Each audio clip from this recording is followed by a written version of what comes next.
우리에게 주시는 하나님의 말씀은 마태복음 24장 32절로 51절까지 말씀입니다.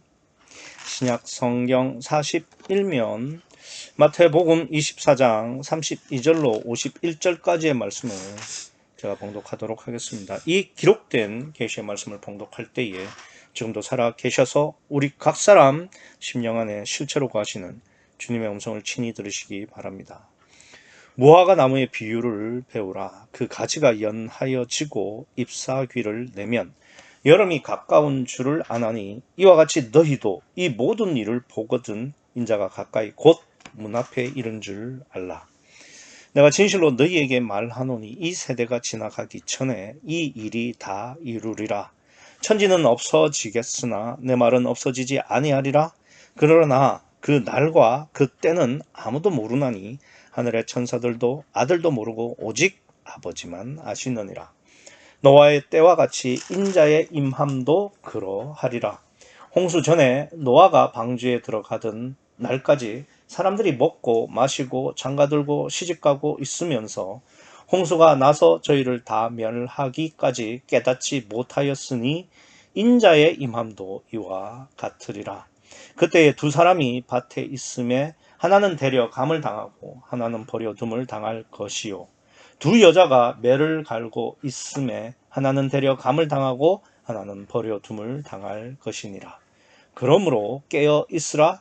어느 날에 너희 주가 임하는지 너희가 알지 못함이니라. 너희도 아는 바니 만일 집주인이 도적이 어느 경점에 올 줄을 알았다면 깨어 있어 그 집을 뚫지 못하게 하였으리라. 이러므로 너희도 예비하고 있으라. 생각지 않은 때에 인자가 오리라. 충성되고 지혜 있는 종이 되어 주인에게 그 집 사람들을 맡아 때를 따라 양식을 나눠줄 자가 누구뇨? 주인이 올 때에 그 종의 이렇게 하는 것을 보면 그 종이 복이 있으리로다. 내가 진실로 너희에게 이르노니 주인이 그 모든 소유를 저에게 맡기리라.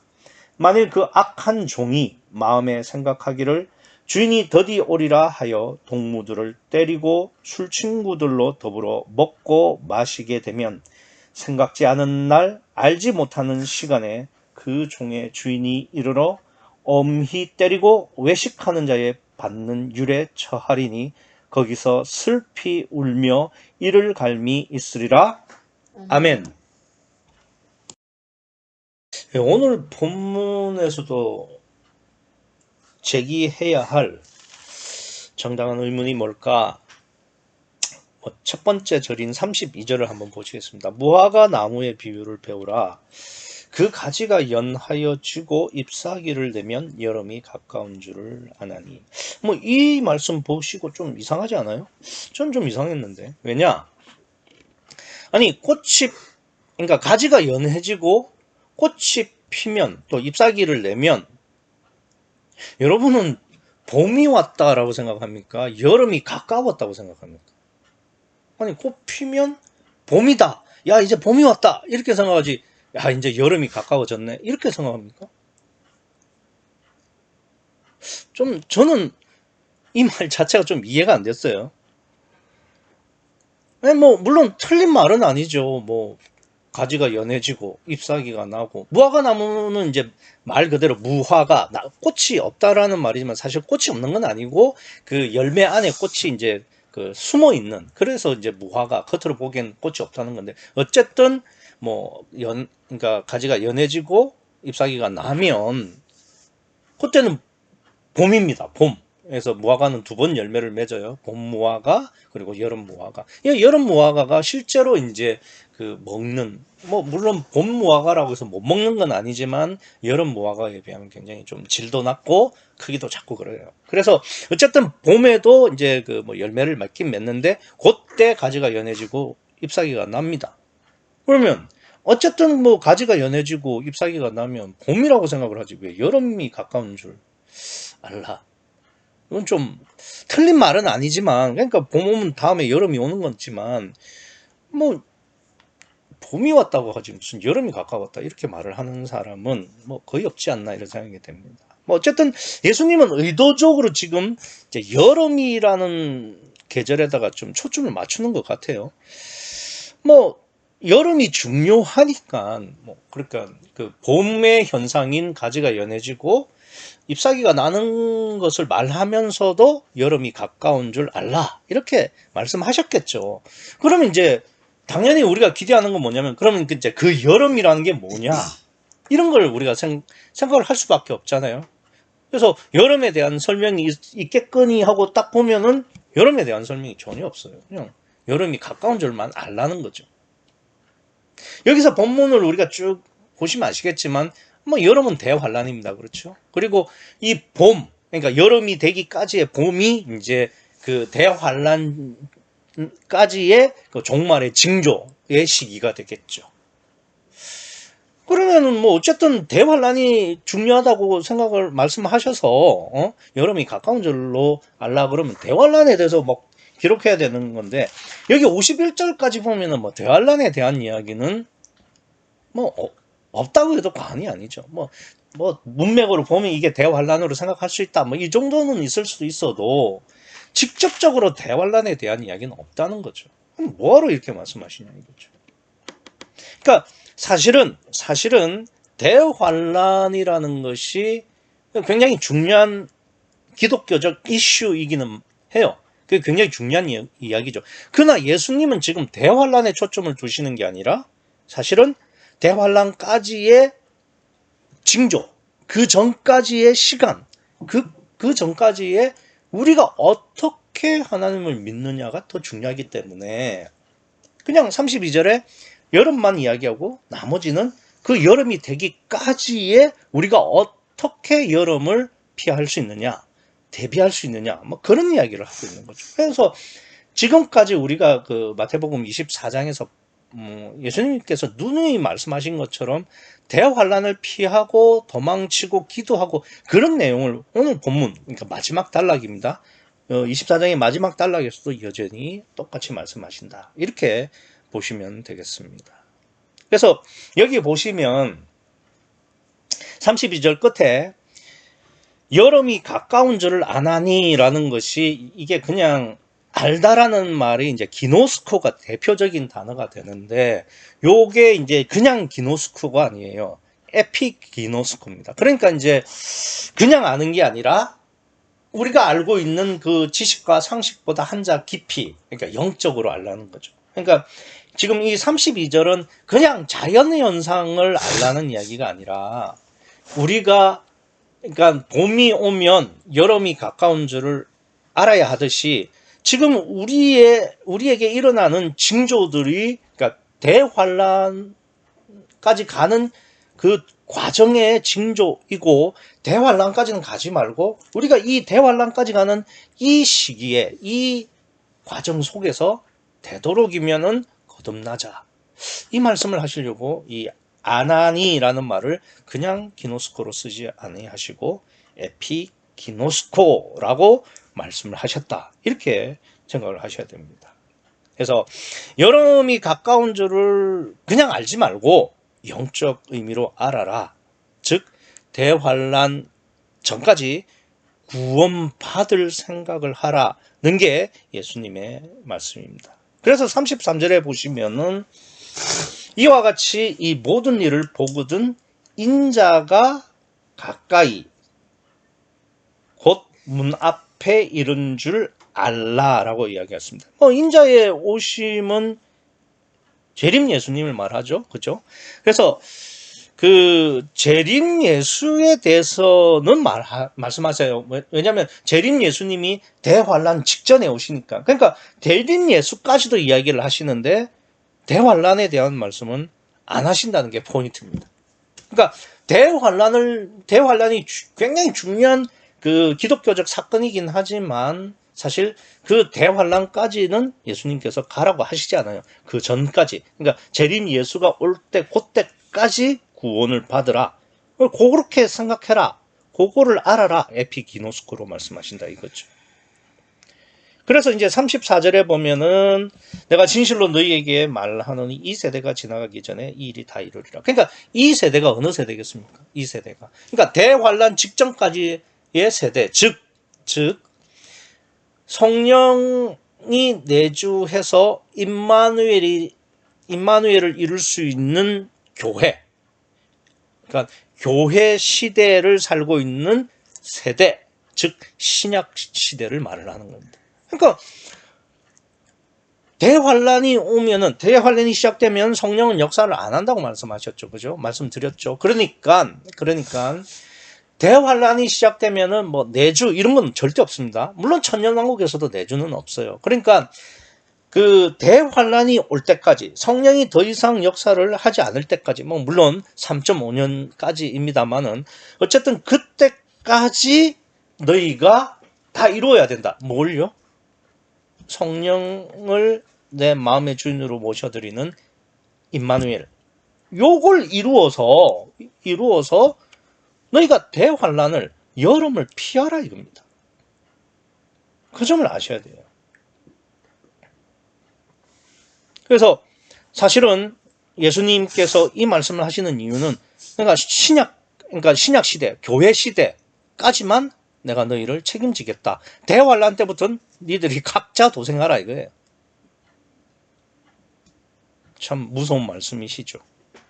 그래서 이제 35절을 보시면 천지는 없어지겠으나 내 말은 없어지지 않는다.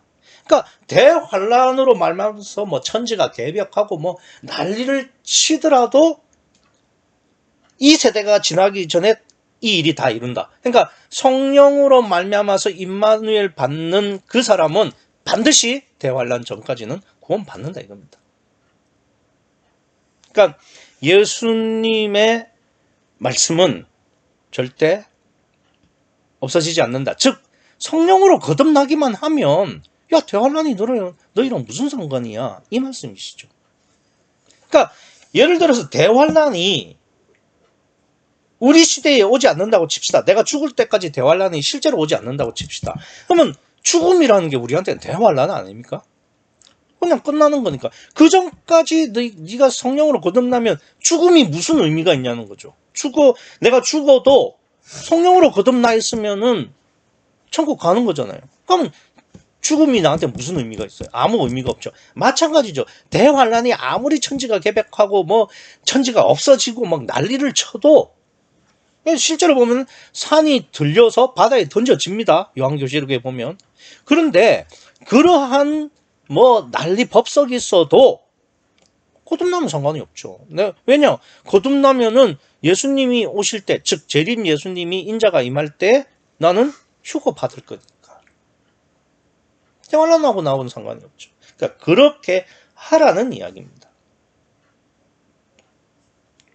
근데 이렇게 말을 해도 어차피 사람들은 대환란에 막 관심을 가지죠. 야, 그러니까 대환란이 언제 온다는 거야? 막 지진이 일어나면 야, 지진이 일어나는 거 보니까 이제 말세가 다 됐네.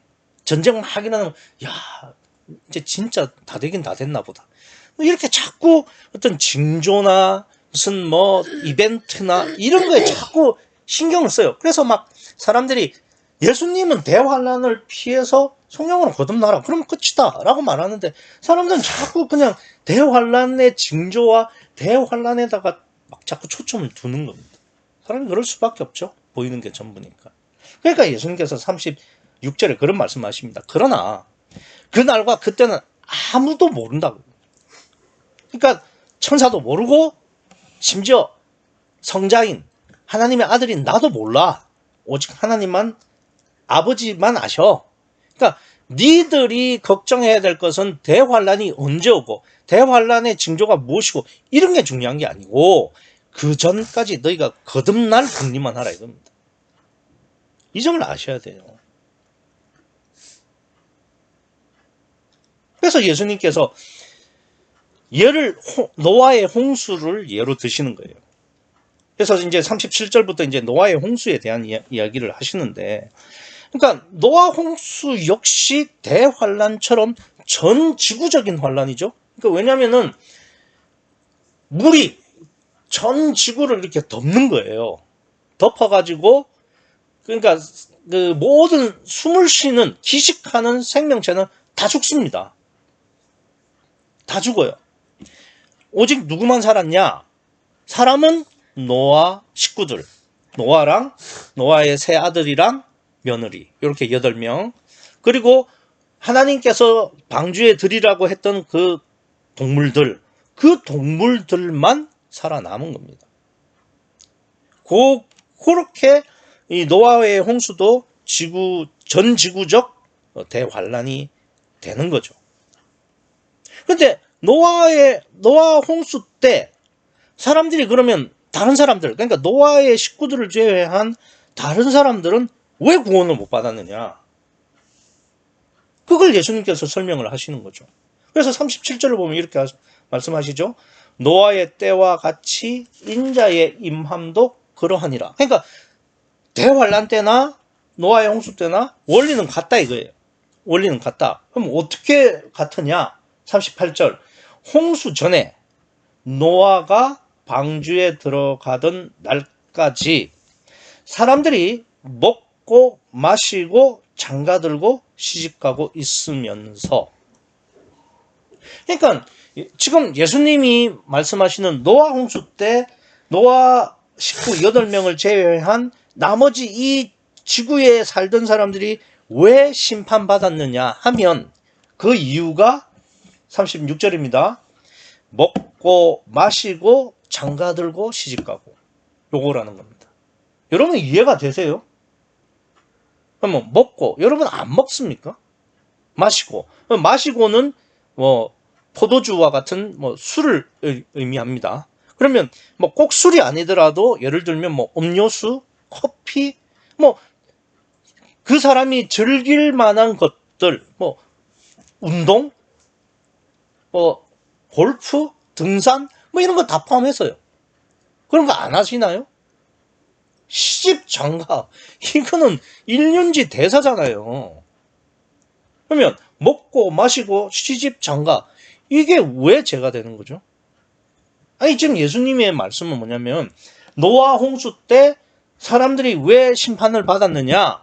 그 이유가 먹고 마시고 시집가고 장가들고. 근데 아무리 봐도 이게 그렇게 죽을 만한 이유인가? 이런 생각이 들잖아요.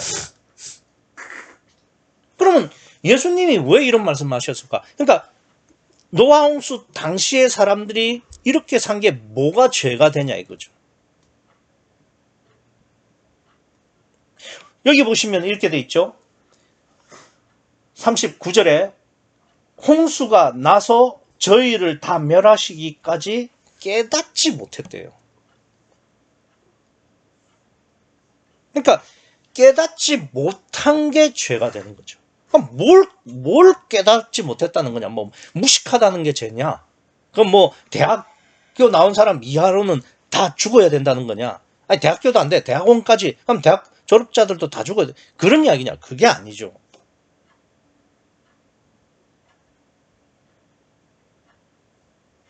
그게 아니라 여기서 깨닫지 못한다라고 할 때 이 깨닫지 못한다는 기노스코입니다. 물론 에피는 붙지 않았어요. 그러나 문맥을 보면 그 앞에 에피, 그러니까 무화과 비유를 알라 할 때 그 에피를 썼기 때문에 그 밑에는 다 에피입니다, 사실은. 그런데 그렇지 않다고 해도 지금 예수님께서 말씀하시는 것은 영적 이야기지 무슨 뭐 이 사람들의 물리적 이유가 아니잖아요. 아니 왜냐면은 아니 먹고 마시고 시집가고 장가가는 게 왜 죄인데요? 그게 왜 심판받을 일입니까? 그거를 깨닫지 못했다는 말은 이 사람들이 지금 그냥 깨닫지 못하는 게 아니라 지식적인 깨닫지 못함이 아니라 영적 사실을 깨닫지 못했다는 거죠. 그러면 이 성경에서의 이 기노스코는 관계성의 문제예요. 그래서 마태복음 1장에 보면은 요셉이 마리아를 데려고 왔으나 동침치 아니한다 할 때도 기노스코를 쓰는 거예요. 그러니까 부부관계. 그러니까 내가 어떤 사람을 안다는 것은, 부부관계로 아는 것은 모든 걸 안다는 것이고, 친구 관계로 안다는 것은 친구의 관계로 안다는 거예요. 그러니까 이 사람들이 지금 여기 39절에 홍수가 나서 저희를 다 멸하기까지 깨닫지 못했다는 것은 이 사람들을 하나님께서 홍수로 멸할 때까지 이 사람들은 그때도 먹고 마시고 시집가고 장가갔다는 겁니다. 이게 무슨 말이냐? 하나님과의 관계를 하지 않고 사람과의 관계를 했다. 즉 육체가 전부인 삶을 살았다 이 말입니다.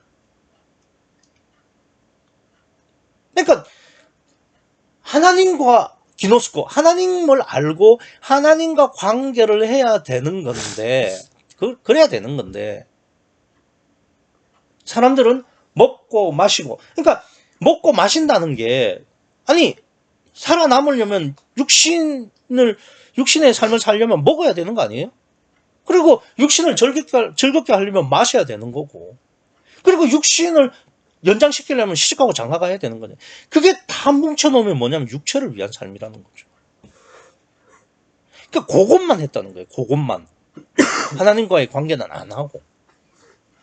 그러니까 홍수가 나서 저희를 다 멸하기까지 그 사람들이 뭘 했냐? 그냥 육체만 세우고 인간들하고만 관계하면서 살았다 이거예요. 하나님하고 관계하지 않고 살아있다 이겁니다. 살았다 이겁니다. 그래서 제가 그 묵도 시간에 그 말씀을 드린 거예요. 요한복음 17장 3절에 보면은 영생은 뭐 구원이라는 거는 유일하신 참 하나님과 그의 보내신 자 예수 그리스도를 아는 겁니다. 아는 거. 이게 무슨 뭐 그 성부 하나님과 성자 하나님을 안다고 해서 무슨 뭐 성부 하나님은 유일신이고 창조주고 뭐 성자 하나님은 육신을 입고 온 완전한 하나님이면서 완전한 사람 이걸 안다는 겁니까? 그게 아니잖아요. 유일하신 참 하나님과 나와의 관계. 예수 그리스도로 말미암아 보내진 성령이신 보혜사와의 관계. 이게 영생이고 구원이란 말 아닙니까? 따라서 노아의 홍수 때 사람들이 먹고 마시고 장가들고 시집갔다는 것은 하나님과의 관계가 끊어졌다는 이야기입니다. 다시 말해서 육으로만 살았다는 거죠. 성령과의 관계는 끊어지고 육신만 남았기 때문에 대홍수로 다 멸망을 받는 거예요. 그게 또 지금은 대환란이라는 겁니다. 그러니까 노아의 홍수의 심판의 이유가 육을 위해서만 살았기 때문인 것처럼 대환란도 우리가 대환란에 들어가서 심판받고 멸망받는 사람들은 결국은 하나님과의 관계성은 무시하고 하지 않고 육체를 위해서 사람들과의 관계성을 위해서만 살았다는 게 예수님의 해석입니다. 실제로 맞죠?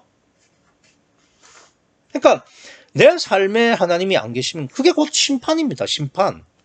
그러니까 순간순간 하나님만 바라면서 살아야 대홍수든 대환란이든 피할 수 있는 거죠.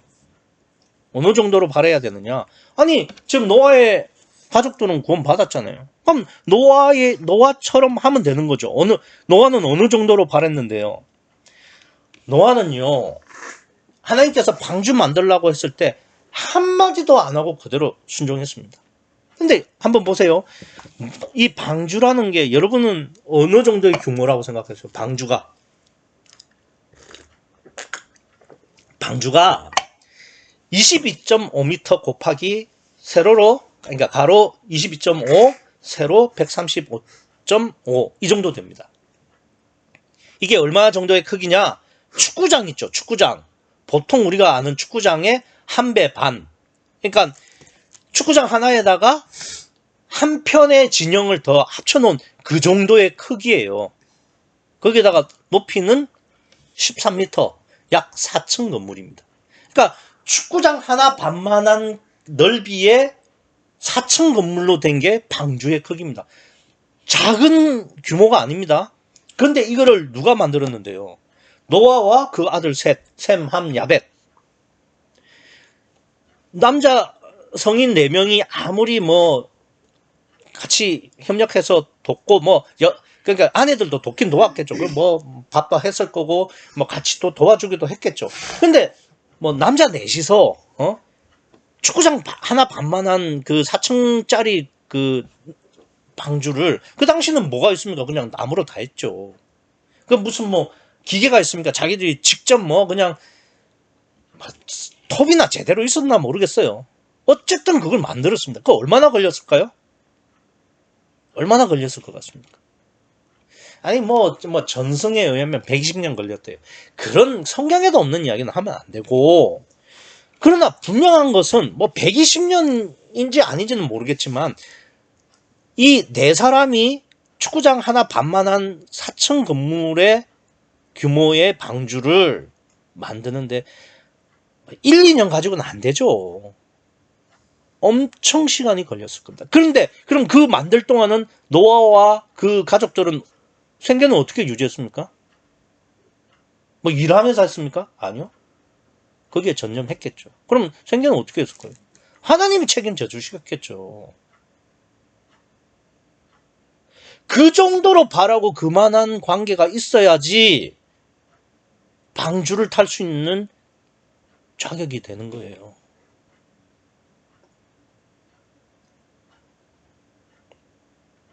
그래서 베드로전서 3장 20절에 보면 이런 말씀이 나옵니다. 방주에서 물로 말미암아 구원을 얻는 자가 몇 명뿐이니 겨우 8이라. 맞죠? 노아, 셈, 함, 야벳 아내들. 그러니까 그러한 정말 하나님이 주시면 먹고 주시지 않으면 굶으면서 방주를 만들었을지도 모르죠. 일용할 양식으로 살았어야 했을 거다 이 말입니다. 그것도 그냥 1, 2년도 아니겠죠. 그렇게 하나님만 바라보고 하나님과 관계를 맺는 것이 기노스코. 이게 39절에 보면은 깨닫지 못한다. 그러니까 노아의 가족들은 깨달았다 이겁니다. 하나님을 알았고 하나님과 관계했다 이거예요. 그 정도로 자기를 부인해야 됐어요. 그러니까 근데 대환란은 노아의 홍수하고는 비교도 안 된다고 예수님 말씀하셨잖아요. 그러면 거기에 들어가지 않기 위해서는 우리가 얼마를 하나님을 알아야 되고 하나님과 어떻게 관계를 해야 되냐 이거죠. 우리는 너무 쉽게 생각하는 것 같아요. 우리가 구원을 얻는다는 것은 장난이 아니에요. 또 그게 무슨 하루 이틀 참고 한 달, 2달 견디고 그런 문제도 아니에요. 노아처럼 어쩌면 몇십 년이 될 수도 있고 어쩌면 상당 기간을 하나님만 바라보고 일용할 양식으로 하나님과 관계를 해야 되는 그러한 믿음의 여정이라 이 말입니다.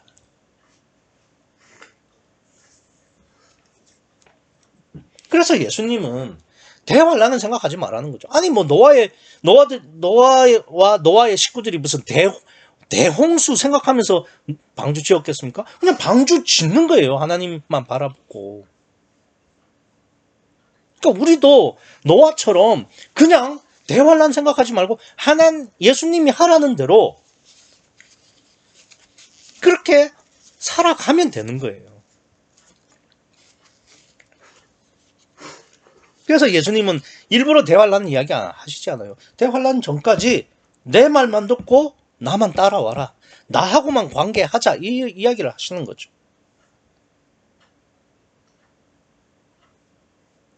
그래서 그 다음에 예수님께서 40절과 41절에 비유를 하십니다. 뭐라고 하시느냐면은 40절에 그때 두 사람이 밭에 있으면 하나는 데려감을 당하고 하나는 버려둠을 당할 것이요. 41절도 마찬가지죠. 두 여자가 매를 갈고 있으면 맷돌입니다. 맷돌을 갈고 있는데 하나는 데려감을 당하고 하나는 버려둠을 당할 것이다. 그러니까 우리가 이게 40절을 이렇게 극적으로 적어 놓으니까 뭔가 진짜 극적 상황이 그려지는 것 같죠. 그죠?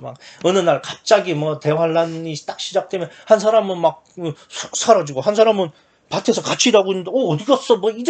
이런 엉뚱한 그런 극적 상상을 하기 쉬운데 아닙니다. 예수님은 그걸 말씀하시는 게 아니에요. 뭘 말씀하시고 싶은 거냐? 지금까지 그러니까 깨닫지 못하는 관계에 대한 이야기를 하는 거예요.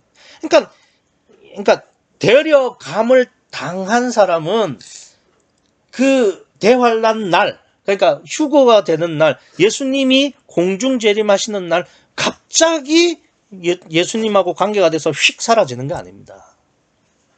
그 사람은 예수님이 재림하시는 날까지 노아처럼 하나님만 바라며 살았던 사람이에요. 온전히 자기를 부인하고 성령의 마음의 주인이 되시기를 소원하면서 살았던 사람이기 때문에 거기서 데려가지는 겁니다. 그럼 반대로 남겨진 사람은요? 육을 위해서 사는 거죠. 아니, 하나님 뭔데? 예수가 있어?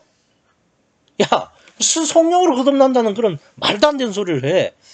그렇게 사는 사람이에요, 그렇게. 그냥 어느 날 갑자기 진짜 뭐 극적 장면처럼 하나는 슉 사라지고 하나는 남아서 뭐 엉엉 울고 그런 게 아니에요. 예수님이 말씀하시는 것은 그 사람들의 삶이 인생이 그러했다 이겁니다. 노아처럼.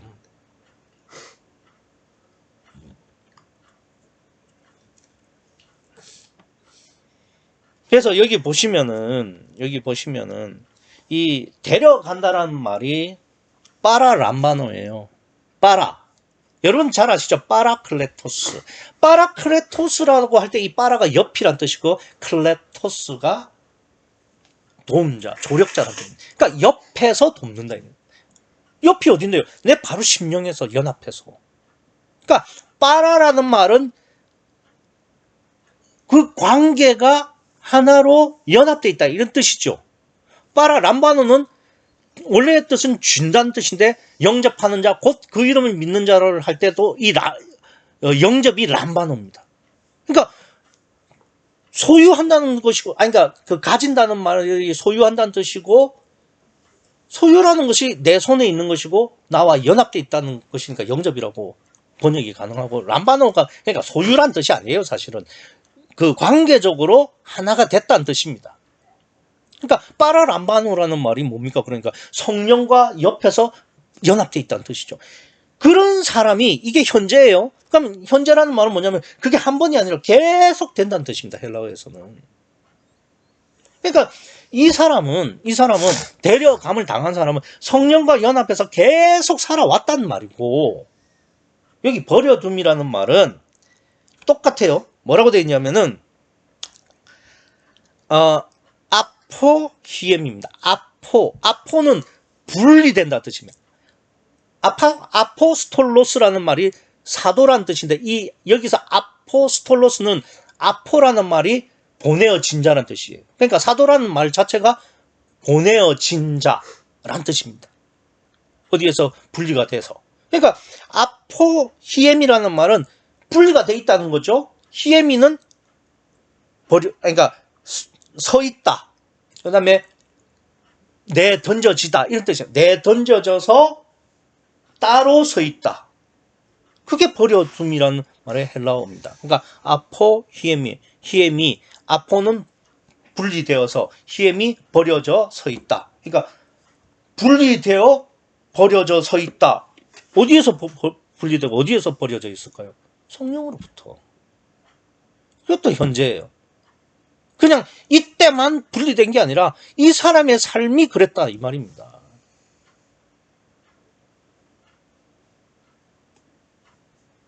그러니까 오늘 본문에 예수님께서 이렇게 말씀하셨잖아요. 38절에 사람들이 먹고 마시고 장가들고 시집가고 있으면서, 그러니까 육을 위해서 살았는데 이 버려둠을 당한 사람은 평생에 한순간도 예외 없이 하나님과 상관없이 자기의 육을 위해서 살아가는 사람이다. 그런 심령이다. 이런 말씀을 하시는 거죠.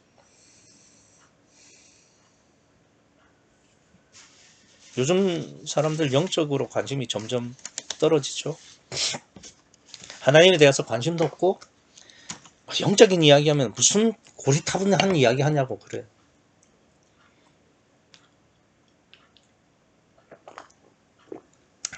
예전에는 그냥 교회를 다닌다 그러면은 에이 그래 너는 그렇게 살아라 이럴 정도였다면 요즘은 하나님을 믿는 사람들을 정신병자처럼 생각합니다.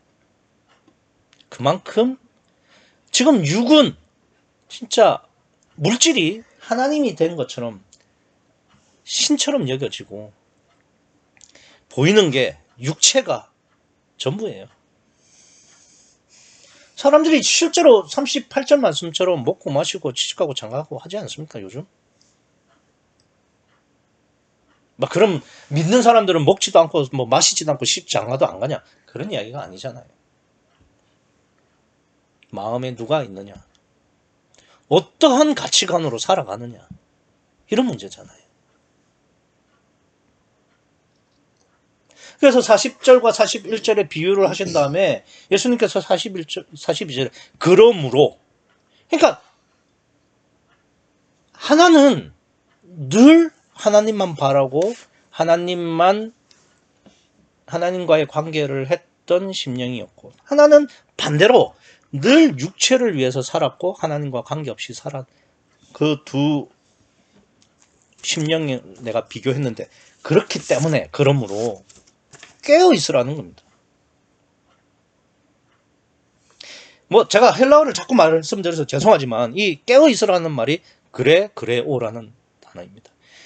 이 단어의 뭐가 어떻고 이건 둘째치고, 이 그레오라는 단어가 요한복음에는 없어요. 사복음서 마태, 마가, 누가복음에는 나오는데 요한복음에는 없습니다.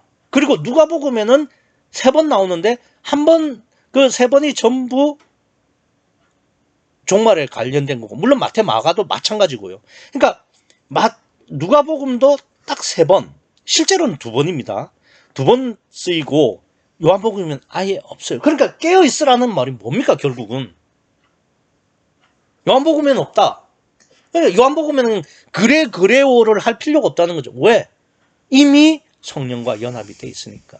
말하자면은 40절과 41절에 데려감을 당한 자의 심령의 상태니까. 그러므로 너희는 다른 거 할 필요 없다. 성령. 그러니까 나와 연합만 하자 이거예요.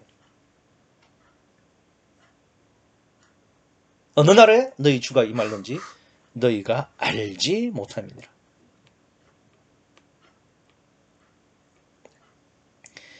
그러니까 성령과 연합해 있으면 그냥 자동으로 데려가지는 겁니다. 그러니까 그게 뭐 대환란이 언제든 그게 무슨 상관이냐 이거예요. 예수님 말씀은. 야, 가지가 연해지고 그러니까 잎사귀가 나면 여름이 가까운 줄은 알아. 그런데 그 여름이 뭔 상관이야? 네가 나랑 연합만 하고 있으면, 이 말씀이시죠.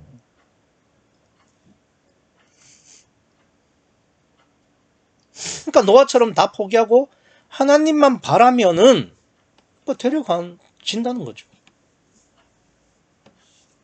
그래서 예수님의 이 마음은 도적처럼 오시는 거예요. 신학자들은 막 이게 주님의 재림을 급박하고 막 시급한 뭐 그런 걸로 해석을 합니다. 그래서 우리 그런 거 있잖아요. 뭐 그 시간을 딱 정해놓고 시한부 종말론. 그래가지고 뭐 다미성교회처럼 몇 월 며칠 날 그러니까 뭐 종말이 온대 이래서 사람들이 막 겁주면 막 사람들이 재산 바치고 막 정신 못 차리고 그 교회에서 막 철야 기도하고 막 그런 뭐 가정생활, 직장생활 다 팽개치고 그런다잖아요. 예수님은 그 말씀 하시는요. 너희가 알지 못한다는 거예요. 알지 못하는데 무슨 시한부가 있어요. 알지 못한다는 말은 너희가 재림이 언제든 대환란이 언제든 그건 신경 쓰지 말라는 말씀이시죠. 오히려 너희들이 고민을 해야 되고 신경을 써야 할 것은 나와의 관계성이다 이 말입니다. 그러면 어떻게 하면 노아처럼, 그리고 40절과 41절에 그 데려감을 당하는 자들의 비유처럼 하나님만 바라고 하나님과 연합해서 동행할 수 있을까? 그게 45절입니다. 충성되고 지혜 있는 종이 되어 주인에게 그 집 사람들을 맡아 때를 따라 양식을 나누어 줄 자가 누구냐? 저는 45절을 보면서 이게 무슨 뜬금없는 말씀일까? 이런 생각이 들었습니다. 아니 뭐 지금까지 뭐 대환란을 피해라, 뭐 도망가라, 기도해라, 너 대환란은 신경 쓰지 마라 이렇게 하시더니 갑자기 충성되고 지혜 있는 종이 되어 주인에게 그 집 사람들을 맡아 때를 따라 양식을 나눠줄 자가 누구냐? 이게 왜 나오지? 저는 그런 생각이 딱 들었어요. 그래서 아무리 봐도 저는 이게 좀 뜬금없는 말씀 같았어요. 뭐 왜 갑자기 충성스러운 종 이야기를 하는 거냐? 그리고 충성스러운 종이 때에 따라서 그 집 사람들에게 뭐 양식을 나눠준다고? 때를 따라 양식을 나눠준다? 그게 뭐가 충성된 거지? 저는 그런 생각이 들더라고요.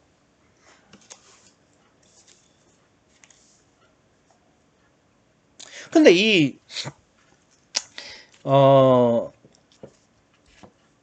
여기 보시면은, 때에 따라 뭐 양식을 나눠준다고 했으니까 뭐 생명을 전하는 거죠. 왜냐면 안 먹으면 죽으니까.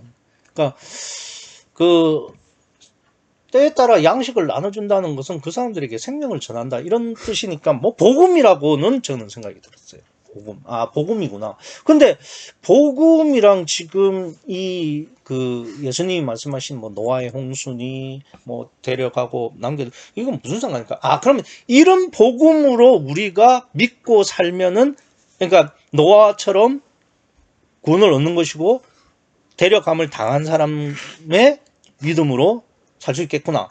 저는 그런 결론이 내려졌어요. 그런데 양식을 나눠준다? 이게 무슨 말일까? 그러니까 양식을 나눠주는 게 그러니까 복음인데 그럼 어떤 양식을 나눠줘야 되는 거냐? 그게 또 우리가 실제로 우리의 신앙생활이 돼야 되는 거 아니에요? 신앙생활의 내용. 근데 양식을 나눠준다? 그러니까 복음을 나눠준다?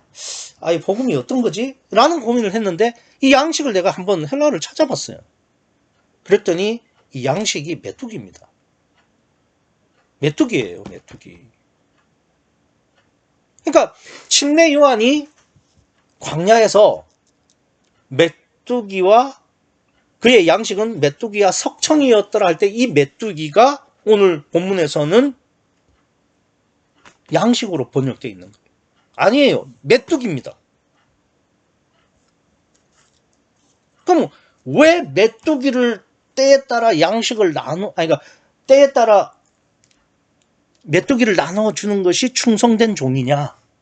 왜 그게 복음이고 왜 그게 생명을 살릴 수 있는 거냐? 이 말이죠. 그럼 한번 생각해 보십시다. 침례 요한은 왜 광야에서 메뚜기와 석청을 먹었죠? 메뚜기와 석청은 뭐 침례 요한의 청년 결백이 아니라 인간이 육신으로 살 수 있는 최소의 음식이에요. 메뚜기는 단백질이니까요. 그러니까 사람이 육체를 위해서 최소한으로 먹어주어야 하는 그 에너지원이 메뚜기입니다. 메뚜기도 안 먹으면 죽는다 이거예요. 그러니까 육체를 위한 가장 작은 육체의 소요. 즉 다르게 말씀을 드리면은 메뚜기라는 것은 자기를 온전히 부인한 자기 부인의 의미다 이 말입니다. 그러니까 생명을 전하는 복음이라는 것은 육체를 부인할 것을 전하는 그 복음이어야 된다는 거죠. 때에 따라 지금이 종말이니까. 그러니까 육체를 부인하는 것을 전하는 복음이 대환란을 피할 수 있고 노아와 데려감을 당한 사람이처럼 구원을 받을 수 있는 참 복음이다 이거죠. 그게 뭔데요? 구유복음이잖아요. 구유복음이 물과 성령으로 거듭나라. 물이 육체 부인 아닙니까?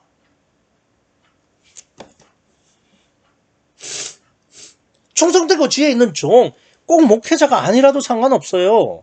브리스길라와 아길라 그냥 집사입니다. 스테반 집사예요. 복음 전하잖아요. 그러니까 우리가 하나님과 관계하고 우리가 대환란 때 가져야 할 복음은 뭐냐? 메뚜기 복음이죠. 메뚜기 복음. 육체를 부인하는 거. 일용할 양식. 그 복음으로 살라 이거예요. 예수님은. 그 복음으로 살고 그 복음을 전하라 이거예요.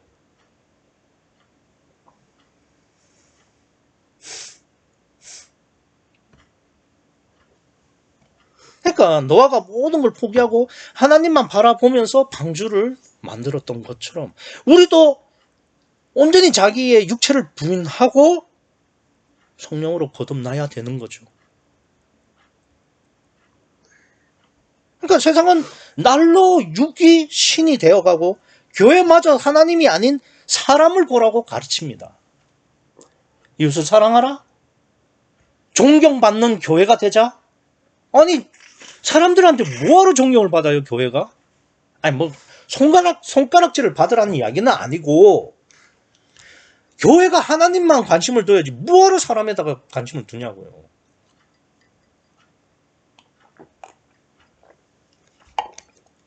하나님은 그러지 않으셨어요.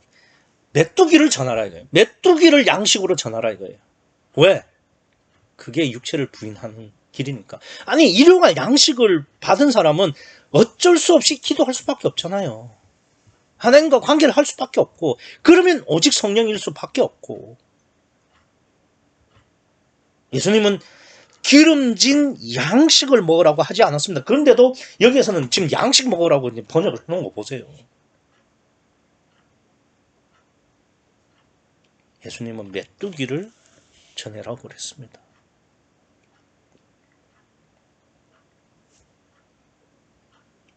만약에 메뚜기를 넘어서 일용할 양식을 넘어서 내가 육체를 세우고 육체를 위해서 산다면 그건 외식이에요. 왜?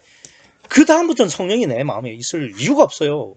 사람은 간사해서 조금이라도 자기한테 육체가 채워지면은 딴 생각을 하게 되죠. 그럼 성령이 필요 없거든요. 그럼 어떻게 되느냐? 48절.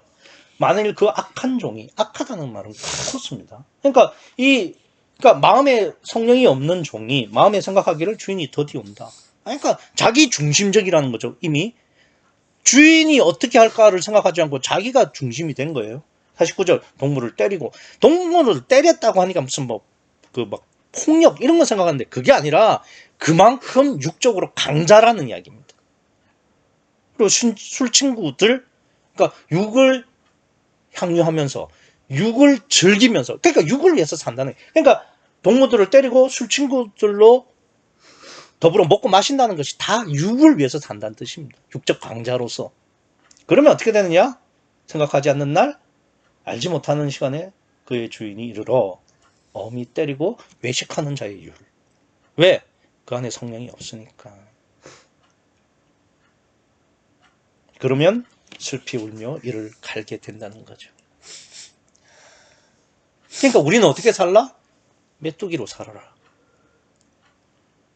육체를 온전히 부인하고 오직 성령을 위해서 사는 그 믿음으로 대환란이 언제 오든 상관없이 살아가라는 말씀입니다. 메뚜기로 온전히 나를 부인하시고 그 가난한 심령으로 주님을 내 마음의 주인으로 영접하셔서 그래서 거듭나셔서 날로 가까워지는 대환란을 피할 뿐만 아니라 메뚜기 복음인 구유 복음을 전해서 다른 사람의 생명도 살리시는 그 마지막 사명을 감당하는 우리 대전 구유 교회와 여러분과 제가 되기를 간절히 소원합니다. 기도하시겠습니다.